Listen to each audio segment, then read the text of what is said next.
할까요? 끝까지 충성합시다.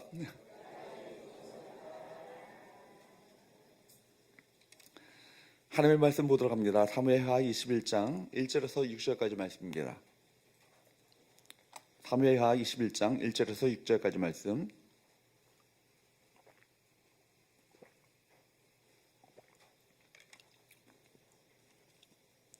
한 절씩 기록합니다. 다윗의 시대에 해를 거듭하여 3년 기근이 있으므로 다윗이 여호와 앞에 간구하매 여호와께서 이르시되 이는 사울과 피를 흘린 그의 집으로 말미암음이니 그가 기브온 사람을 죽였음이니라 하시니라.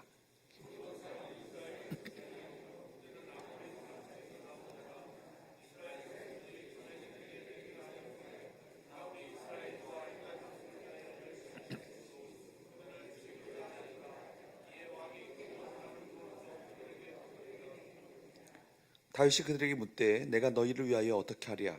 내가 어떻게 속죄하여야 너희가 여호와의 기업을 위하여 복을 빌겠느냐 하니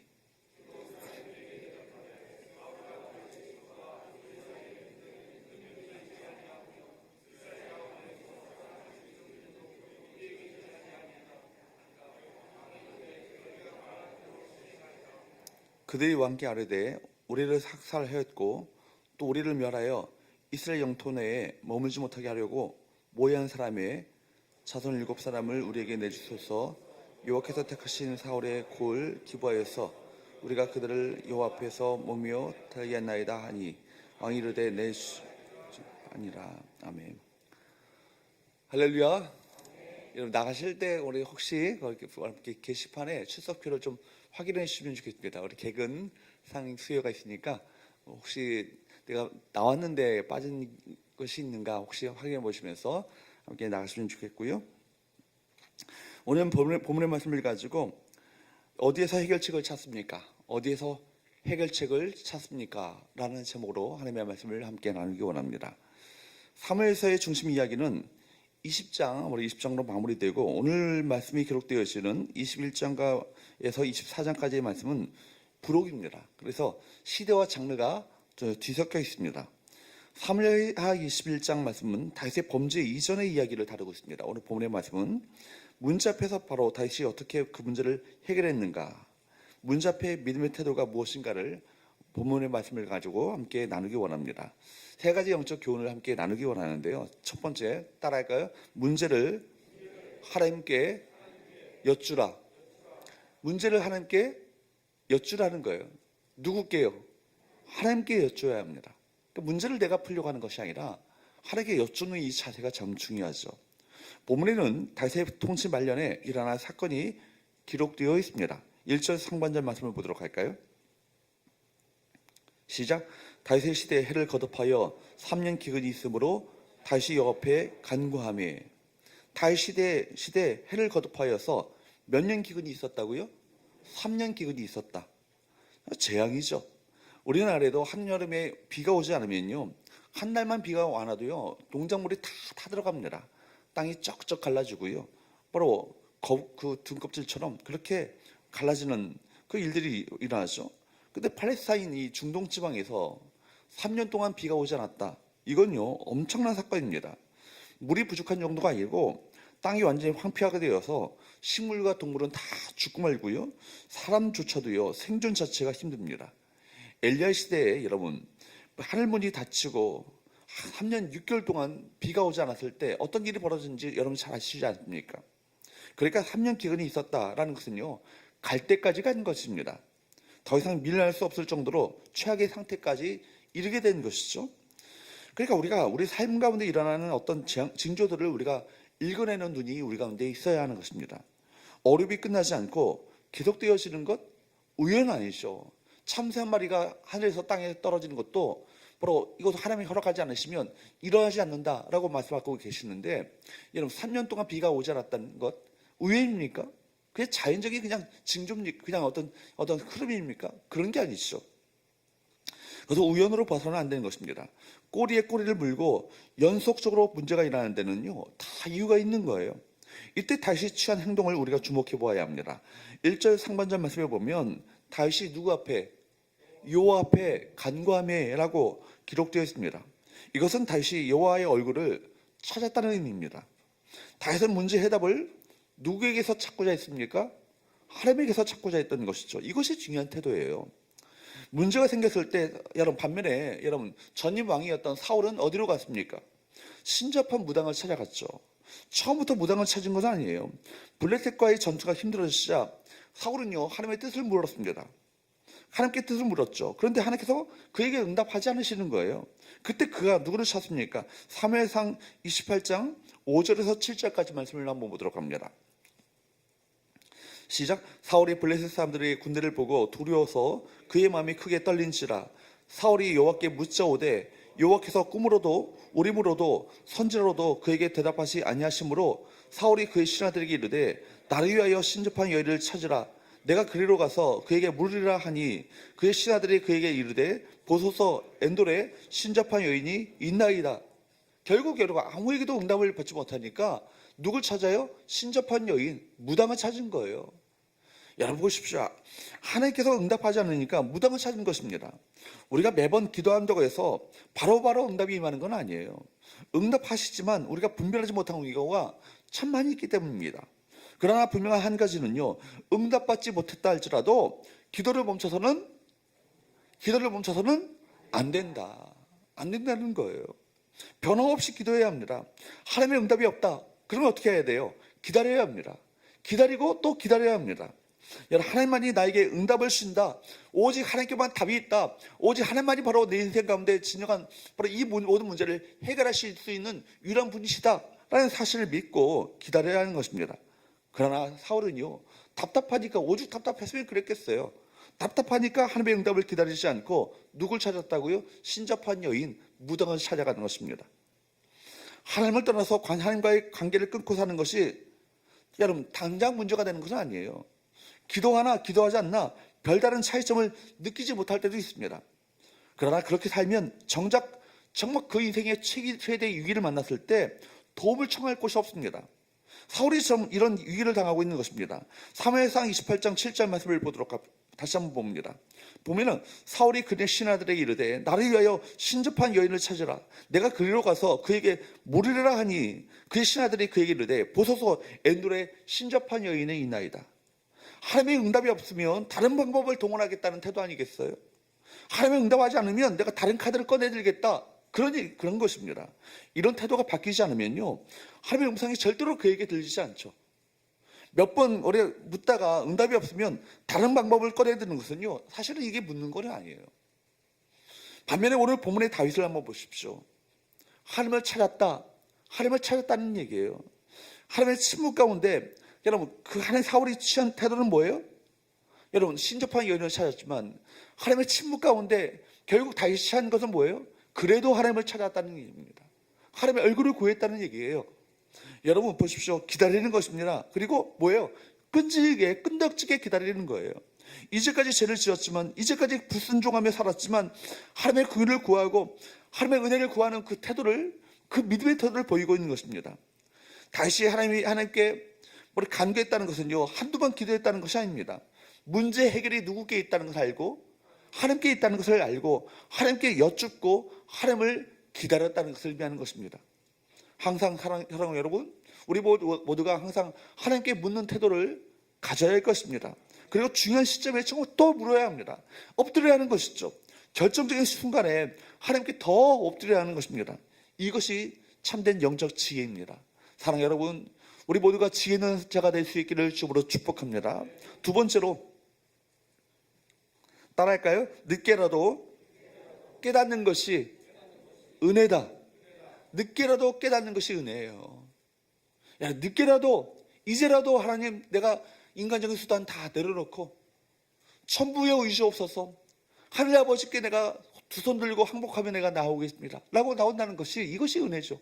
여러분, 왜 다시 3년이라는 이 시간이 지난 후에 하나님을 찾았을까요? 지금의 기근이 바로 궁핍한 이 상황 자체가 하나님께로부터 온 것임을 알았기 때문입니다.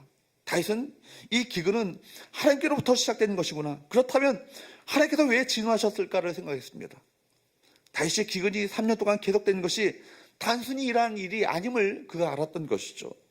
여러분, 문제 앞에서 하나님을 찾는 것은 당연한 것입니다. 그런데 당연한 것이고 다 그렇게 다 문제 앞에 문제를 만나면 하나님을 다 찾을 것 같지만 그렇지 않아요. 이건 이렇게 그렇게 간단한 것이 아닙니다. 실제 문제 속으로 들어가 보면 많은 사람들이 어떻게 해요? 믿는다고 하는 분들조차도 목사, 장로, 집사들, 권사들 다 어떻게 보면 다 그때 문제를 만날 때마다 하나님을 찾을 것 같죠? 그렇지 않아요. 실제 문제 속으로 들어가 보면 많은 사람들이 이걸 놓칩니다. 다윗도 마찬가지죠. 믿음의 사람이라고 말했던 이 다윗조차도 그렇지 않습니다. 바로 다윗이 여호와 앞에 간구한 시점을 한번 보십시오. 1절 상반절 말씀을 보도록 합니다. 시작.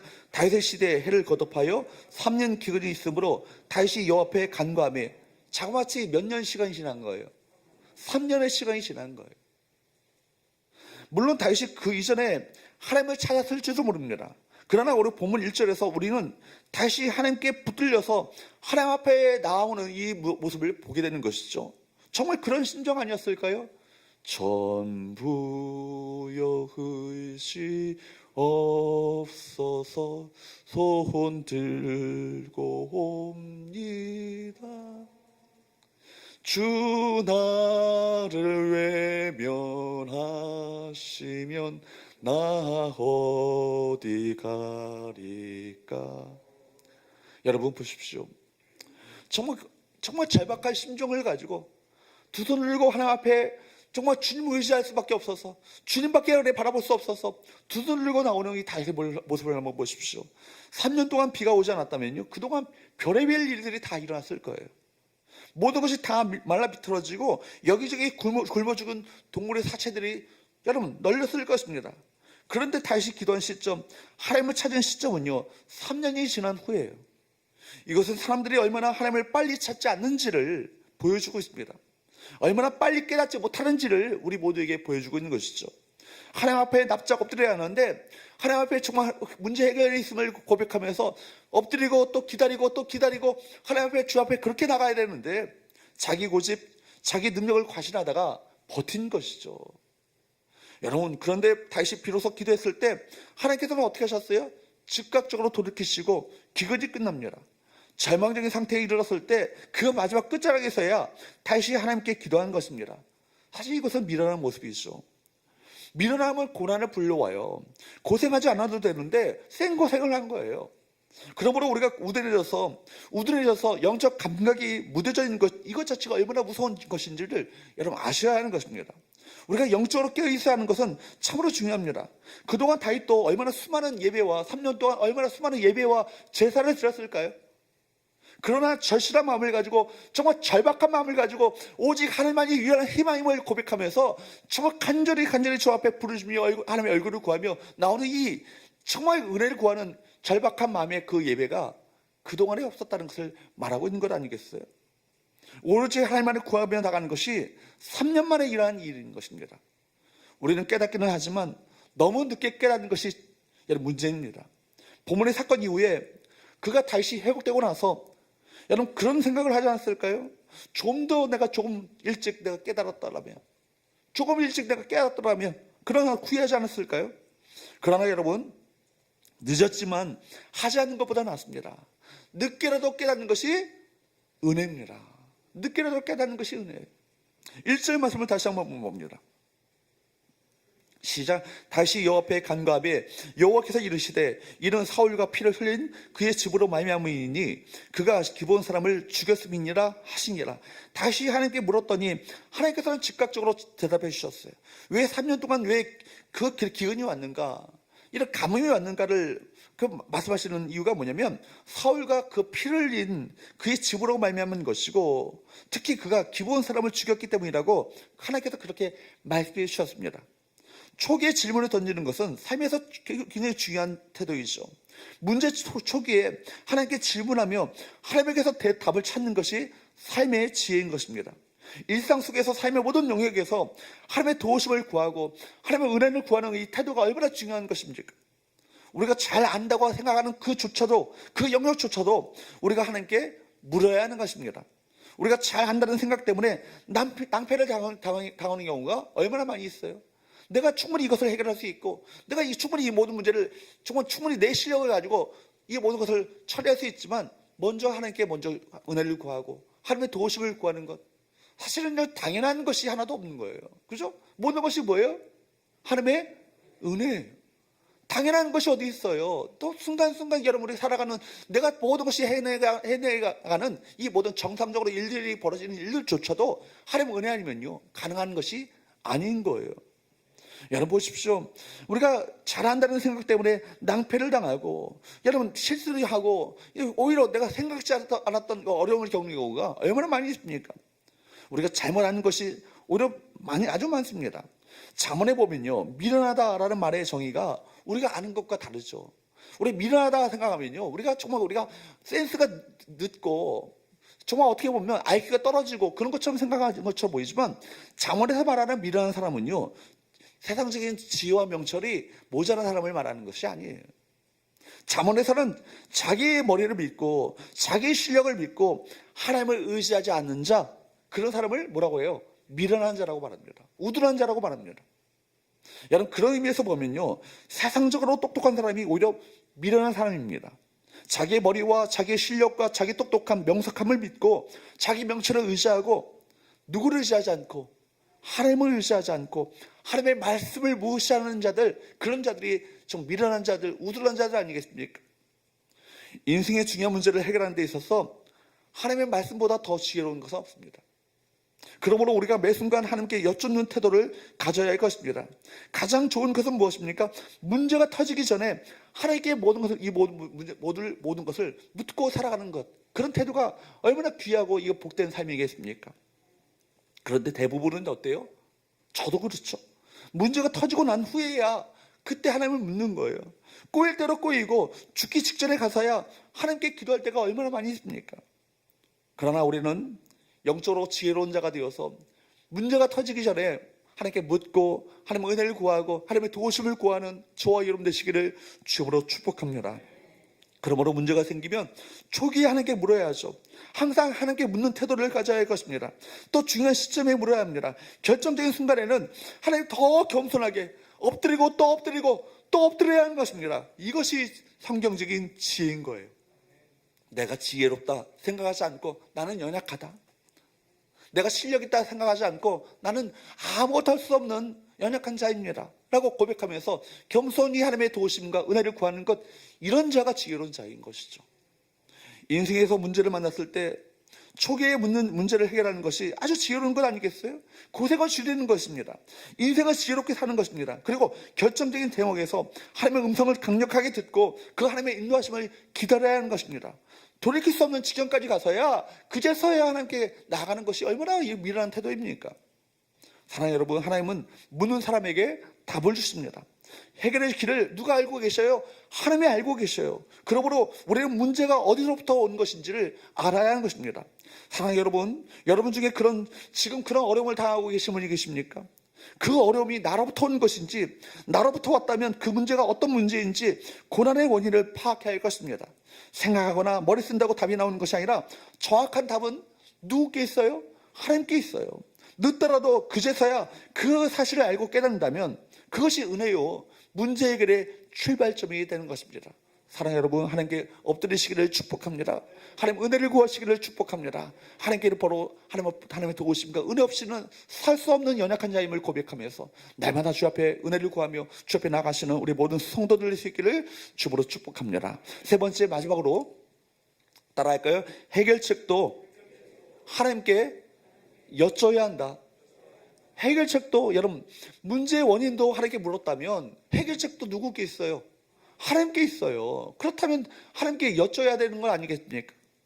다시 하나님께 묻자 하나님께서는요, 다윗에게 답하셨어요. 다윗의 간구에 하나님께서는 빨리 응답하셨죠. 1절 말씀을 다시 한번 보도록 합니다. 시작. 다윗의 시대에 해를 거듭하여 3년 기근이 있으므로 다윗이 여호와 앞에 간구하며 여호와께서 이르시되 이는 사울과 피를 흘린 그의 집으로 말미암음이니 그가 기브온 사람을 죽였음이니라 하시니라. 하나님께서는요, 3년 기근의 원인이 무고한 기브온 사람들의 피를 흘리게 한 사울과 그의 집안의 일로 말미암아 이 모든 일이 발생하게 되었다라고 말씀해 주셨습니다. 기브온 사람이 누굽니까? 2절 말씀을 한번 볼까요? 2절 말씀을 보도록 합니다. 시작. 기본 사람은 이스라엘 족속이 아니요 그들은 아모리 사람 중에서 남은 자라. 이스라엘 족속들이 전에 그들에게 맹세하였거늘 사울이 이스라엘과 유다 족속을 위하여 열심히 있으므로 그들을 죽이고자 하였더라. 이에 왕이 기본 사람을 불러 그들에게 물은지라. 이스라엘 족속들은 어떤 자들이라고요? 아모리 족속 가운데 남은 자들이라는 얘기입니다. 아모리 족속이 어떤 자들이에요? 여러분, 가나안 거민들 아닙니까? 그러니까 이스라엘 족속들이 그들에게 맹세하였거늘이라고 말합니다. 뭘 맹세했다는 얘기죠? 화친조약을 맺음으로 말미암아 그들을 진멸시키지 않겠다라고 맹세한 것이 있다는 겁니다. 이것이 500년 전에 일어났던 일이죠. 여호수아 9장에 보면 본문의 역사적인 배경이 기록되어 있어요. 이스라엘 백성들이 가나안을 정복하는 과정 속에서 이 기본 족속과 가나안의 모든 족속들을 다 진멸시켰는데 기본 족속과 이런 화친을 맺는 이야기가 나옵니다. 이스라엘의 그 가나안 정복 중에 기본 족속은요, 가나안의 다른 원주민들과는 달리 바로 이스라엘에게 투항을 하죠. 그러니까 기본 족속은요, 이스라엘을 속여서 화평의 조약을 맺고 살아남은 족속이겠습니다. 그들이 속임수를 썼지만 이들과 화친 조약을 맺은 것 때문에 여호수아는요, 그들을 죽이지 않고 오히려 보호해주겠다, 그런 맹세를 하게 되죠. 그래서 기본 족속은요, 진멸당하지 않고 이스라엘 백성들 안에 살면서 온갖 그 자벽을 감당하고 종처럼 살았던 이들이 누구예요? 기본 족속이에요. 그러니까 이스라엘 족속 중에서 이스라엘 백성들 가운데 아주 가장 비천하고 연약한 자들이죠. 약한 자 중에 약한 자들이, 사회적 약자들이 바로 이들이에요. 그런데 이스라엘 백성들 안에서는요, 이들에게 속아서 화친 조약을 맺은 것에 대해서 굉장히 논란이 많았고 이것을 못마땅히 여겼던 그 지파가 있었습니다. 특별히 베냐민 지파는요, 기본 족속의 생존에 대해서 늘 불평했는데 그러다가 베냐민 지파에서 누가 왕이 되었어요? 사울이 왕이 됐잖아요. 그러니까 사울이요, 이스라엘 왕이 되자 500년 전에 이 언약을 깨버리고요, 기본 족속을 죽이기 시작한 것입니다. 그래서 이스라엘은요, 기본 족속과 맺었던 이 언약을 깨고 이스라엘 족속 중에서 이스라엘 백성들 가운데 약자 중에 약자였던 기본 족속을 죽이고 학대하기 시작한 것입니다. 이런 배경 속에서 다시 하나님께 기근의 이유를 묻자 하나님께서는 사울이 여호수아와 기본 족속 사이에 맺었던 화친 조약, 이 평화 조약을, 평화의 언약을 깨버리고 사람들을 죽인 죄의 결과로 말미암아 이 땅 가운데 이 땅이 기근이 오게 된 것이다, 그렇게 말씀해 주셨어요. 그러자 다윗은요, 즉시 누굴 만나요? 기본 사람들을 만나요. 3절 말씀을 보도록 합니다. 시작. 다윗이 그들에게 묻되 내가 너희를 위하여 어떻게 하랴? 내가 어떻게 속죄하여야 너희가 여호와의 기업을 위하여 복을 빌겠느냐 하니, 다윗은 기본 사람들에게 내가 너희를 위하여 어떻게 하랴? 내가 어떻게 너희에게 속죄하랴? 너희가 여호와의 기업을 위하여 복을 빌겠느냐라고 물었습니다. 우리는 다윗이 하나님의 대답을 듣고 난 다음에 취한 행동에 관심을 가질 필요가 있습니다. 다윗은 기본 사람들에게 내가 너희를 위하여 어떻게 해야 속죄해야 할까? 라고 물었습니다. 여러분, 다윗이 바로 기근이 온 것이 기본 족속에 대한 여러분 이스라엘 죄로 인한 것이라면 당연히 어떤 배상을 해야겠다라고 생각한 것입니다. 그런데 여기서 문제가 생겼죠. 기본 사람들은 다윗에게 무엇을 요구합니까? 5절 6절 말씀을 보도록 할까요?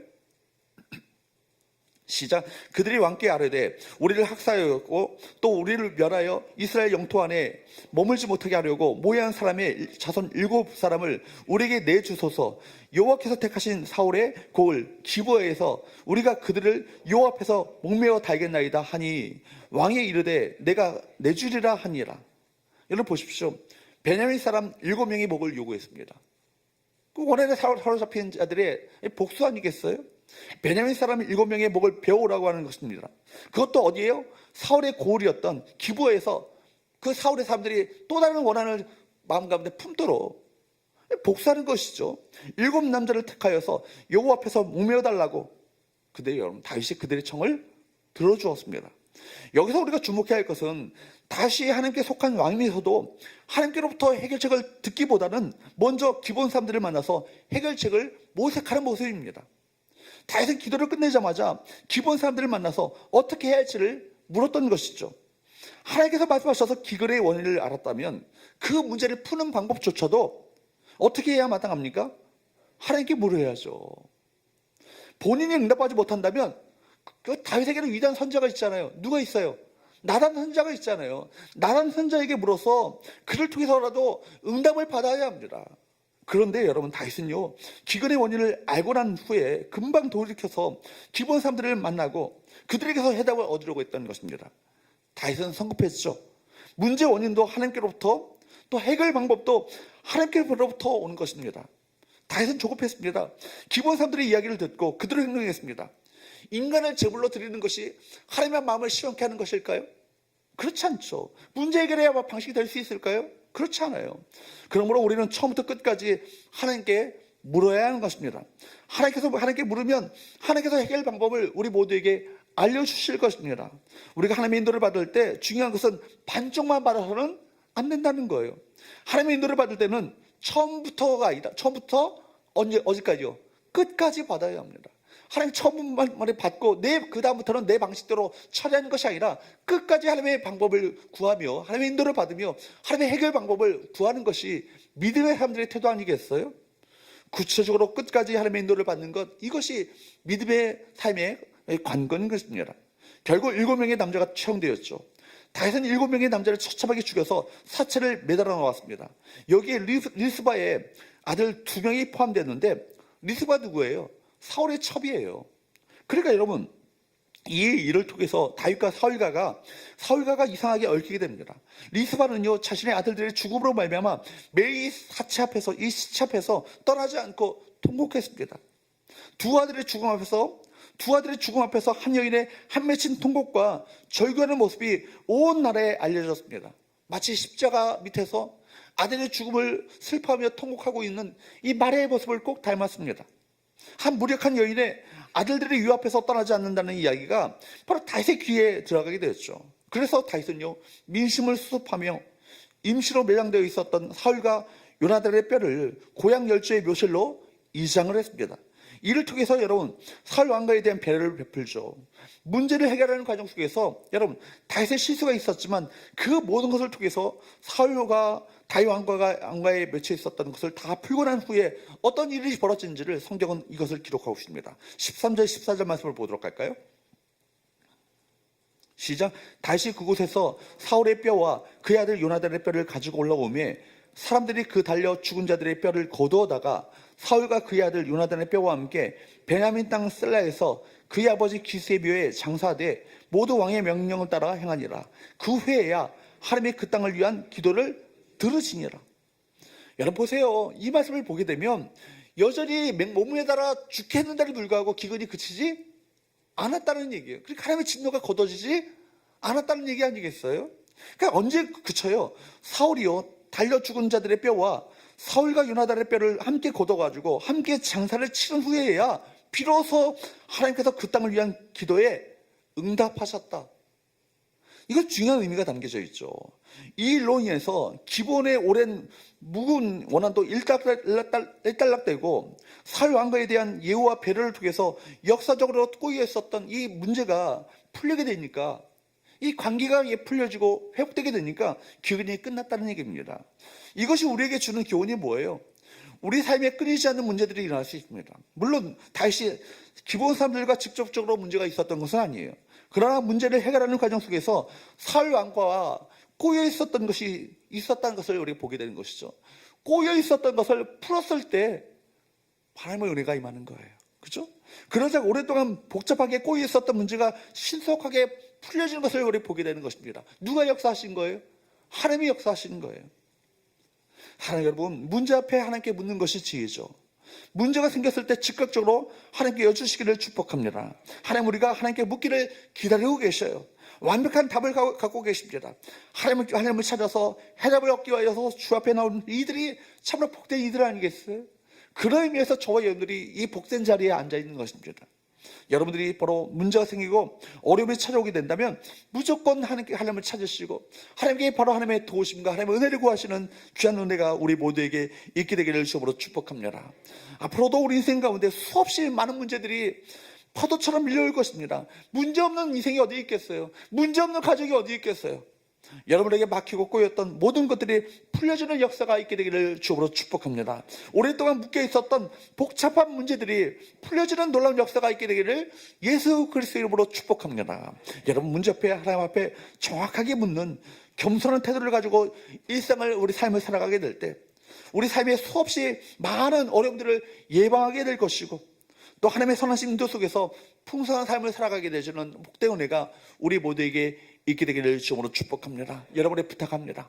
우둔한 자가 되지 마시고 영적인 지혜로운 자가 되어서 문제 앞에 더 엎드리시고 하나님의 은혜를 구하며 도우심을 구하며 살아가시는 우리 모든 성도들 될 수 있기를 주님으로 축복합니다. 찬양하겠습니다.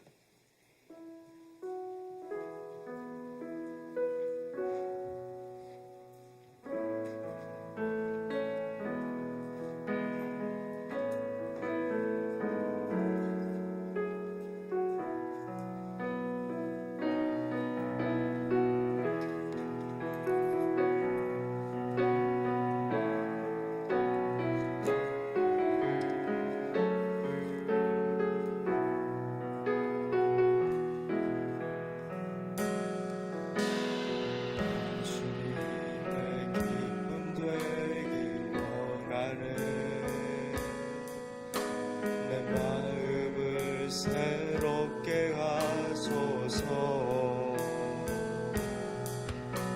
새가 되게 하여 주사 주님의 빛 비추게 하소서. 내가 원하는 한 가지, 내가 원하는 한 가지, 되는 것. 내가 원하는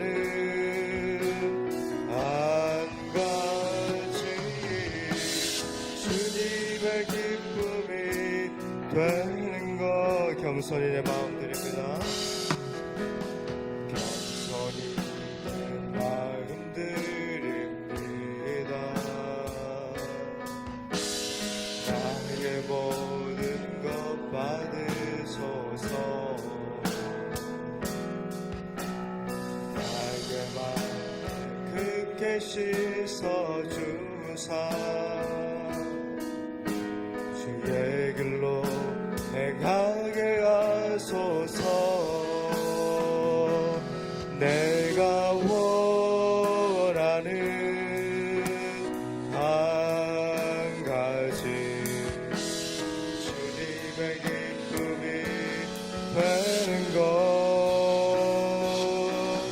내가 원하는 한 가지, 주님의 기쁨이. 내가 원하는 한 가지, 내가 원하는 한 가지, 주님의 기쁨이 되는 것. 내가 원하는 한 가지, 주님의 기. 우리 한 번 더 고백합니다. 내가 원하는 한 가지, 하나님의 뜻만을 구하는 인생 되기 원합니다. 원하는 한 가지, 주님의 기쁨이 되는 것. 내가 원하는 한 가지 되는 것. 오늘 우리 주신 말씀 생각하면서 여러분 개인적으로 기도하시고요. 또 기도하실 때 무엇보다 언제나 어디서나 하나님을 찾고 구하는 귀하고 복된 인생 되기 원합니다. 우리 기도하시고, 오늘 또 기도 제목이 있는 것처럼 정말 교회를 떠났던, 주를 떠났던 우리 자녀들이 주께 돌아오는 은혜의 역사가 있을 수 있도록, 그리고 우리 자녀들이, 다음 세대들이 신앙의 분명한 정체성을 가지고 세워질 수 있도록 이 시간에 우리 주여 한번 부르고 여러분 개인 위해서, 자녀 위해서 같이 기도하겠습니다. 주여